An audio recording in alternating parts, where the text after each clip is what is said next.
Hey guys, welcome back. This is chapter 2 of A Long Walk to Water by Linda Sue Park. Southern Sudan, 2008. Nyla put the container down and sat on the ground. She always tried not to step on the spiky plants that grew along the path, but their thorns littered the ground everywhere. She looked at the bottom of her foot. There it was, a big thorn that had broken off right in the middle of her heel. Nyla pushed at the skin around the thorn. Then she picked up another thorn and used it to poke and prod at the first one. She pressed her lips together against the pain. Southern Sudan, 1985. Boom! Salva turned and looked. Behind him a huge black cloud of smoke rose. Flames darted out of its base. Overhead a jet plane veered away like a sleek, evil bird. In the smoke and dust, he couldn't see the school.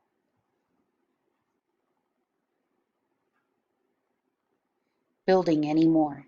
He tripped and almost fell. No more looking back. It slowed him down. Salva lowered his head and ran. He ran until he could not run any more.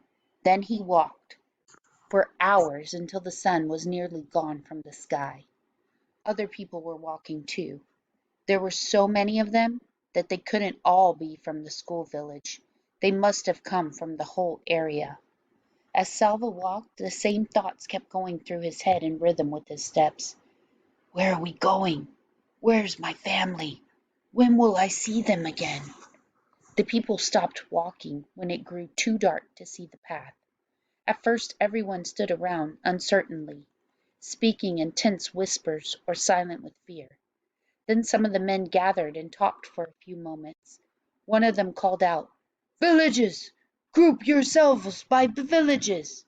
You will find someone you know. Salva wandered around until he heard the words, Lunarik! The village of Lunarik! Here!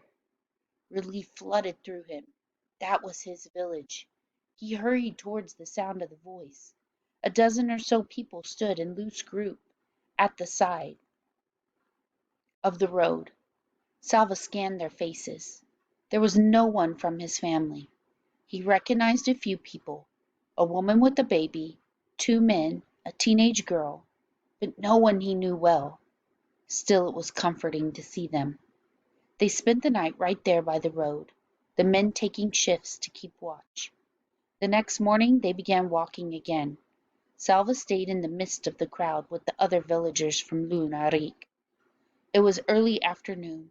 He saw a large group of soldiers up ahead. Word passed through the crowd. It's the rebels. The rebels, those who were fighting against the government.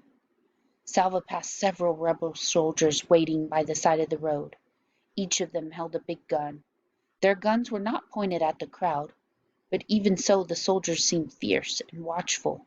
Some of the rebels then joined the back of the line. Now the villagers were surrounded. What are they going to do to us? Where is my family? Late in the day the villagers arrived at the rebel camp. The soldiers ordered them to separate into two groups, men in one group, women and children and the elderly in the other. Teenage boys, it seemed, were considered men, for boys who looked to be only a few years older than Salva were joining the men's group. Salva hesitated for a moment. He was only 11, but he was the son of an important family. He was Salva Bawin Dut Ari, from the village named for his grandfather. His father always told him to act like a man, to follow the example of his older brothers and, in turn, set a good example for Kul. Salva took a few steps towards the men. Hey! The soldier approached Salva and raised his gun. Salva froze. All he could see was the gun's huge barrel, black and gleaming, as it moved towards his face. The end of the barrel touched his chin. Sorry, that's our ice maker. Salva felt his knees turn to water. He closed his eyes. If I die now, I will never see my family again. Somehow, this thought strengthened him enough to keep him from collapsing in terror. He took a deep breath and opened his eyes. The soldier was holding the gun with only one hand. He was not aiming it. He was using it to lift Salva's chin so he could get a better look at his face. "Over there," the soldier said. He moved the gun and pointed it towards the group of women and children. "You are not a man yet. Don't be in such a hurry." He laughed and clapped Salva on the shoulder. Salva scurried over to the women's side. The next morning the rebels moved on from the camp.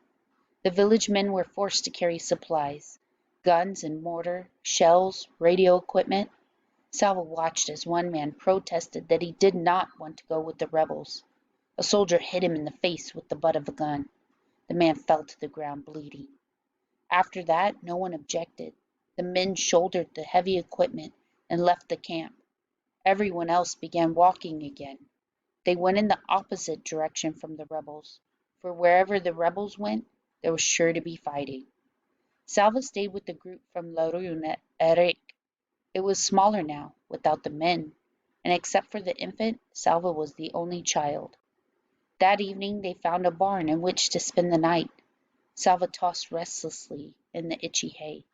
"Where are we going? Where is my family? When will I see them again?" It took him a long time to fall asleep. Even before he was fully awake, Salva could feel that something was wrong. He lay very still with his eyes closed, trying to sense what it might be. Finally he sat up and opened his eyes. No one else was in the barn. Salva stood so quickly that for a moment he felt dizzy. He rushed to the door and looked out. Nobody. Nothing. They had left him.